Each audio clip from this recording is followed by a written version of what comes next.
पप्पू यादव मर्द नहीं है और इनका मानसिक संतुलन खराब हो गया है। इन्हें भारत के सबसे बड़े पागलखाना में भारतीय जनता पार्टी एडमिट कराएगी। आखिर ये बातें कौन कह रहा है, क्यों कहा जा रहा है, और पप्पू यादव का वो वीडियो जो सबसे ज़्यादा सोशल मीडिया पर वायरल हो रहा है, हम तमाम बातें 5 से 8 मिनट की रिपोर्ट में आपको बताने जा रहे हैं।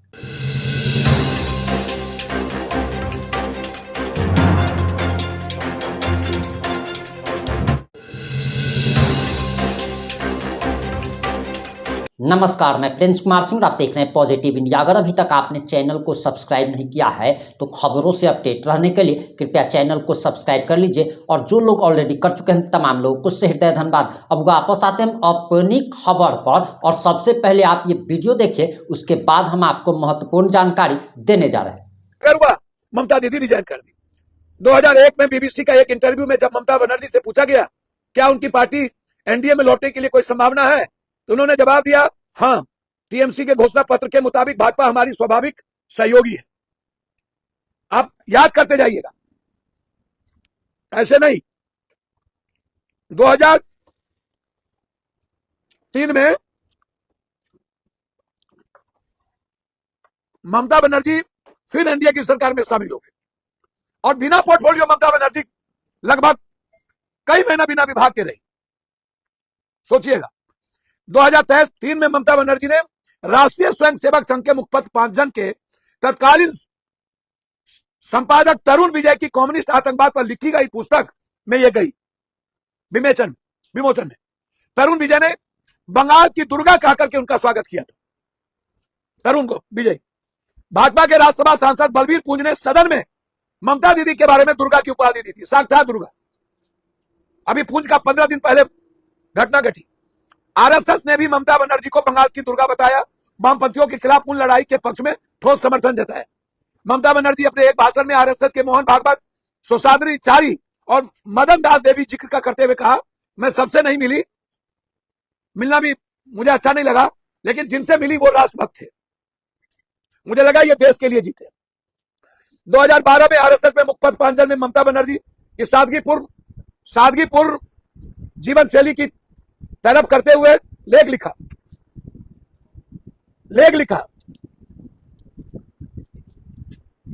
कहा कि ममता उन बिरले राजनीति में है जिन्होंने राजनीति का इस्तेमाल पैसा कमाने के लिए नहीं किया। काश कि देश को ऐसे से ज्यादा राजनीति मिले। 2019 में ममता बनर्जी ने एनआरसी और सीए के खिलाफ बहुत आंदोलन किए, मगर जब सीए पर संसद में मतदान हुआ तो टीएमसी के 8 सांसद रस्मी तरीके से गैर हाजिर हो गए, जिसमें यह बिल पास हुआ। आपको आश्चर्य लगेगा, ममता दीदी ने उन एमपी पर कार्रवाई नहीं किया, यह बिल पास हो गया। 27 जनवरी उसको बकस दी दीदी ने। 2020 में जब भाजपा सरकार के तत्कालीन वित्त राज्य मंत्री अनुराग ठाकुर ने अपने भाषण में गोली मारो सालों को नारा दिया था, लगवाए थे, तो टीएमसी के नेता शेख आलम ने सीए का विरोध कर रहे प्रदर्शनकारियों पर मुर्शिदाबाद में गोली चलवा दी।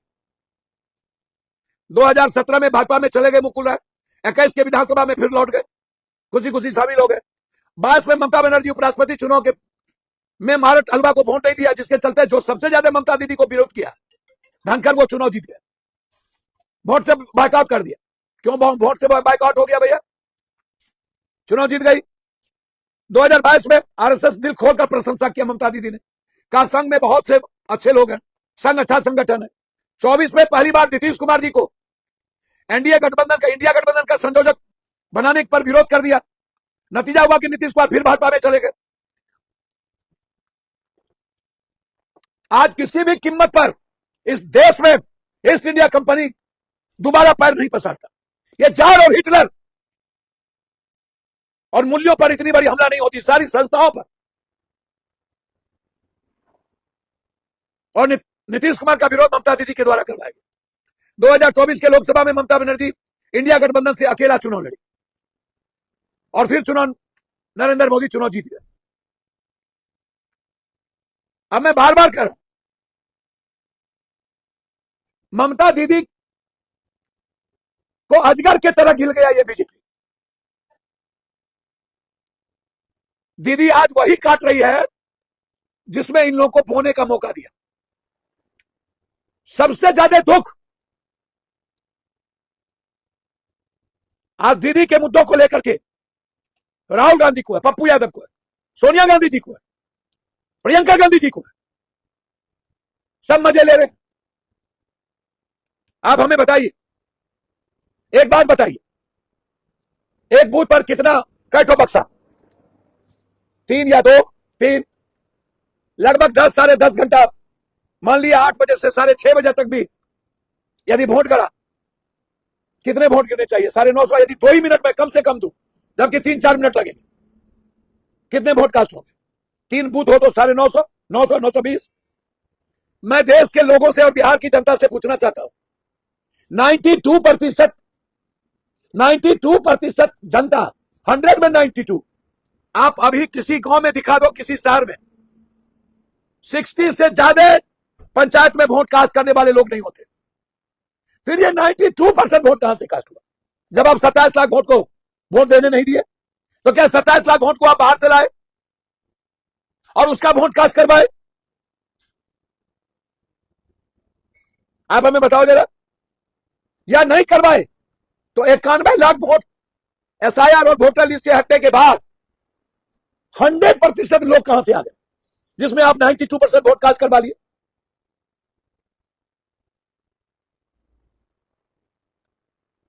क्या यह जांच का विषय नहीं है? स्टालिन हार गया, ममता दीदी मुख्यमंत्री रहते हार गई, गौरव गोगोई हार गए, मतलब आपने चिन्हित कर दिया कि हमें हराना है, कोई विपक्ष न रहे। बारे बा, बारे बा, अजीब है भाई। और यदि मुख्यमंत्री स्वाभाविक रूप से हारी है, यह तो दुर्भाग्य है इस देश के लिए। इसका मतलब है इस देश में कोई मुख्यमंत्री अपने क्षेत्र में काम नहीं करती, या नहीं तो करता और ना ही कोई सेवा करता है। मुख्यमंत्री हार रहा, मुख्यमंत्री हार रहा।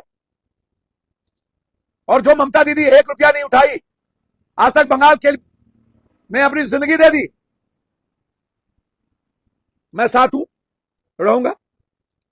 मेरा यह भी सवाल था, जश्न किस बात का? 2 विपक्ष भी चुनाव जीते, आपका एक विधायक तमिलनाडु में जीता है, शर्म नहीं होता? पांडिचेरी में कैटो आप जीते हो, केरल में कैटो जीते हो। अजीबो गरीब कहानी है भाई, अजीब। मात्र 2 से 3 गिनती थी, तब ममता दीदी को हराया गया। जश्न मना रहे हो। मैं उज्जैन आया हूं आत्ममंथन करने और महाकालेश्वर से पूछने, कल लौटूंगा। कर्म का क्या मतलब? कर्म क्या है? इंसानियत क्या है? मानवता क्या है? पूरी दुनिया एप्स्टीन फाइल में फंसी हो, किसी पर फर्क नहीं पड़ता। सीने में गोली मार दिया जाए, कोई मतलब नहीं। गैस कहीं नहीं मिलता हो, कोई मतलब नहीं। डीजल पेट्रोल कितने महंगे हो गए, कोई मतलब नहीं। महंगाई मार गई, डैन खा गया गरीब को, कोई मतलब नहीं। पूरी दुनिया युद्ध की किनारे पर है, कोई मतलब नहीं। हमें आने वाले समय में गैस नहीं मिलेगा, कोई मतलब नहीं। अदानी को, अंबानी को, अदानी को कैसे सब कुछ दे दिया जाए? 3 लाख करोड़ अदानी को बैंक से और 2 लाख करोड़ अंबानी को, सब कुछ गिरवी, बैंक खाली। टापू की टापू अदानी को, भूटान से लेकर के बंगाल, असम पूरा क्लियर दे दो, जिस पर ना जाने कितने महिलाओं के आरोप है। वोट उसको मिल रहा है। क्या किया जाए अब? क्यों बेटी बचाओ बेटी पढ़ाओ, क्यों बेटी की लड़ाई लड़ी जाए, क्यों बेटी की आवाज दी जाए? जब वोट उन्हीं लोगों को देना। जालिम की तरह नौकरी छीन ली, वोट दो। जिंदगी छीन ली, वोट दो। खुशी छीन ली, वोट दो। किचन छीन लिया, वोट दो। नोटबंदी में जिंदगी छीन ली, गरीब किसान का वोट दो।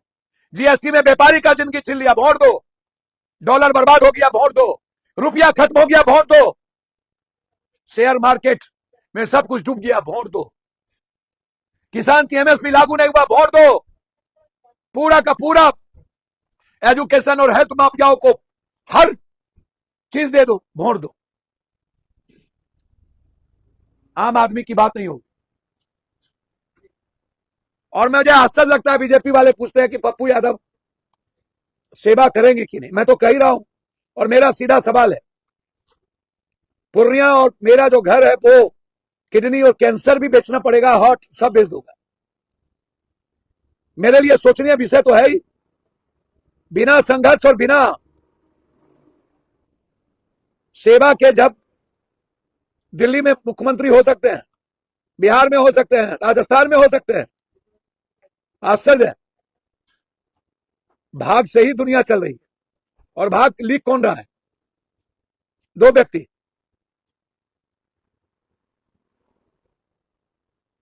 मेरा सिर्फ इतना कहना है, पूरी बीजेपी एक तराजू पर और पप्पू यादव एक तराजू पर तौल लो। आपके पास अकूट पैसा है, और मैं चैलेंज करता हूं आपको, कल भी कहा, घोषणा करो कि आप अपने अपने राज्य में गरीब की मदद करोगे। हमें चलो, हम तो सोचने पर मजबूर हैं, हमें करना चाहिए या नहीं। रियल में मैं मजबूर। कोरोना, बाढ़, हम तो तब भी हारे थे। बाढ़ के बाद आपने हमको मधेपुरा में चुनाव हराया था, हम कहां रुके। कोरोना के बाद एमपी में चुनाव हरा दिया, मेंबर ऑफ पार्लियामेंट में। हम क्या बोले, ये सेवा नहीं करेंगे। लेकिन जब संघर्ष और एक ऐसी नारी पर हमला हुआ, तब मुझे लगा कि ये तो लोकतंत्र के लिए, और जनता, जिस जनता और जिस बंगाल की संस्कृति के लिए दीदी, और जिस मां को 9,000 रुपया दिया, जिस बेरोजगार लड़कों को 1,800 रुपया, 1,200-1,500 रुपया दिया, क्या दीदी को वो वोट नहीं दी? मैं ऐसा नहीं मानता। और जगह पैसा पर वोट दिया, झारखंड में दिया 10,000 रुपया, बिहार में दिया, बगल में असम में दिया, और बंगाल में दीदी का 9,500 रुपया जादू नहीं चला। मध्य प्रदेश में दिया, मतलब दीदी को ही नहीं दिया। क्या यह सोचने विषय नहीं है? अंत में मैं, मेरी चिंता बीजेपी वाले ना करें, और जब हमसे लड़ने की बारी आए तो आप ले आइएगा अपने पालमान को। 29 अभी बाकी है। आप नरेंद्र मोदी जी और अमित भाई को ही हमारे खिलाफ लड़ा दीजिएगा। मैं ईमानदारी से पूर्णिया की सेवा करता हूं, सीमांचल की सेवा करता हूं, हिंदू मुसलमान और बैकवर्ड फॉरवर्ड नहीं करता हूं। हर घर मेरा है, और मैं किसी पार्टी के खिलाफ भी नहीं हूं। अनंत मैं किसी पार्टी को गाली देने आया हूं, और ना देश के प्रधानमंत्री और अमित शाह जी के बारे में मेरी कोई आलोचना है। मेरी व्यवस्था के खिलाफ लड़ाई है। सिस्टम हाईजैक किया गया है। ईस्ट इंडिया कंपनी के तहत तरह 2 आदमी को भारत भेज दिया, हमारी अर्थव्यवस्था खत्म कर दी, हमारी सारी संस्थाएं को चूर कर दिया गया, और हमारे संघर्ष को रौंद दिया गया। 400 बटालियन, 700 में 400 बटालियन ममता दीदी के खिलाफ बंगाल में, मात्र 300 देश की सुरक्षा में। यह लड़ाई, मेरी लड़ाई किसी व्यक्ति विशेष के लिए नहीं है, और न मैं आलोचना करना बैठा हूं। लेकिन यह समझना होगा, मैं विपक्ष से आग्रह करूंगा, राहुल गांधी जी से हाथ जोड़कर, हमें लड़ाई लड़नी होगी। आपसे उम्मीद है, प्रियंका जी से भी उम्मीद है, हम सबको मिलकर लड़ना होगा। और आग्रह करेंगे, प्रधानमंत्री का सपना पहले बंद करिए सब लोग। अभी इस देश को बचाने, अखंड भारत को बचाने, नफरत खत्म कर मोहब्बत को जिंदा रखने के लिए लड़ना होगा।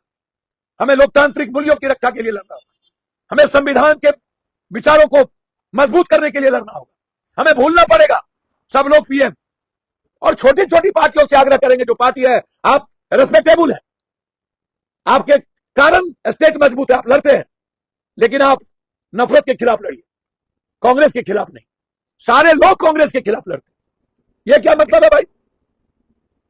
कांग्रेस को भी साथ लीजिए, राहुल गांधी और सोनिया गांधी, प्रियंका गांधी तो किसी चीज पर अड़े हुए नहीं है। एसआईआर की लड़ाई राहुल गांधी लड़े, ममता दीदी सपोर्ट नहीं की। संविधान की लड़ाई लड़े, ममता दीदी सपोर्ट नहीं की। कभी भी राहुल गांधी हमेशा ममता दीदी का रेस्पेक्ट किया, पैर छुए, लेकिन ममता दीदी ने कभी राहुल गांधी को रेस्पेक्ट नहीं किया बच्चे की तरह। यह क्या बात थी? और लोग भी, और पार्टी के नेता भी राहुल गांधी को एक हम सफर पूछते हैं। आप बुझिए, राहुल गांधी एक कांग्रेस पार्टी का नेता है, यह समझना होगा। और कांग्रेस को भी करो मरो के साथ लड़ाई लड़नी होगी और मजबूत लोगों को सामने ला करके उससे बात करनी होगी। उसकी बात सुनिए। ये जो हाईटेक लोग हैं ना, इंग्लिश बोलने वाले और दिल्ली में बैठने वाले, उनको भी रखिए, मुझे आपत्ति नहीं है, वो भी इस सम्मान के पात्र है। लेकिन जो संघर्षशील साथी है उसको दरकिनार मत कीजिए। और हमें छोटी पार्टी को लेकर के अभी भारत बचाने की जरूरत है। और अभी से ही पंजाब, अभी से ही उत्तर प्रदेश, गुजरात में एक होकर लड़ना होगा। और अभी 6 महीने के अंदर हमें निर्णय लेकर लड़ना होगा। विपक्ष को यह समझना पड़ेगा, अपने अहंकार से निकलकर इस भारत की मानवता को, और हमें ममता दीदी की संघर्ष में सपोर्ट करने की जरूरत है और उत्तर प्रदेश को बचाने की जरूरत है। यह लड़ाई अभी से लड़नी होगी। प्लीज, मैं फिर कह रहा हूं, पप्पू यादव ने जो बात कही, यह जो हम उत्तर से पूरा पश्चिम, यह जो चारों तरफ सेवा आश्रम, क्या यह देश के जनता को, गरीब को पसंद नहीं है? सिर्फ हिंदू मुसलमान? अंत में मैं इतना कहूंगा, ये जो देखिए ज्योतिष, अच्छे ज्योतिष का मैं रेस्पेक्ट करता हूं, जो मेडिकल है, जो BHU, MU, JMU, DU सब जगह एक साइंस को पढ़ा है, साइंस मैथमेटिक्स को जाना है। लेकिन ये बाबा लोग जो ये शुरू कर देते हैं सनातन, ये ठिका लिए हुए, ऐसे बाबाओं से भी बचिए। जो भाषा दिल्ली में बैठे नेता बोलते हैं वही भाषा बाबा बोलते हैं, और वो लोग लगता है कि तकदीर बदलना, बिल्कुल गलत। मैं सारे बाबाओं को चैलेंज करूंगा जो ज्योतिष सही में नहीं जानते, जो सनातन की बात नहीं करते हैं, जो नफरत की बात करते हैं, हमारे लिए चैलेंज लगा देना। या तो मैं राजनीति करूंगा या तो छोड़ दूंगा। अब बाबा लोग भी राजनीति करते हैं, इसीलिए यह चुनाव चुनाव आयोग ने जीता है, यह चुनाव कोई पैसे ने जीता है, अदानी जी जीते हैं। यह चुनाव यदि विपक्ष एक नहीं हुए तो हम सबको चुनाव लड़ने की प्रक्रिया बंद कर देनी चाहिए। इससे सीखने की जरूरत है। पप्पू यादव को ज्ञान मत बांटिए। आप जितने लोग गाली देते हैं, जितना वजन होगा उतना बांट चुके हैं। हमें क्या करना है मुझे पता है, लेकिन मैं इतना जानता हूं, यह मेरे लिए गंभीर पल है। मैं महानगरी आया हूं, उज्जैन की नगरी, मैं विचार करने ही आया हूं। मुझे क्या करना चाहिए यह निर्णय मजबूती के साथ चिंतन करके लूंगा ही। आपके कुछ हाथी चले बाजार, कुत्ता भूखे हजार, ऊंट बैठी हो जाए तो गधा से ऊंचे होता है। आपके तरह चोर नहीं ना है, आपके तरह लूटते नहीं ना है, आपके तरह घर नहीं ना भरते हैं। मेरी पूरी जिंदगी कोरा कागज और सादा है। मेरा सब कुछ गरीब का है, वो रहेगा, लेकिन उसकी सीमाएं क्या होगी ये इस पर जरूर मैं विचार करूंगा। फिर आग्रह करूंगा विपक्ष से एक होने की, डरने की जरूरत नहीं है। दीदी से संघर्ष सीखने की जरूरत है। राहुल गांधी, सोनिया और ममता दीदी, ये लोग मिलकर इस भारत में बड़ी लड़ाई को शुरुआत करिए। हमारे जैसा वर्कर मरने और जीने को तैयार है। बहुत बहुत धन्यवाद।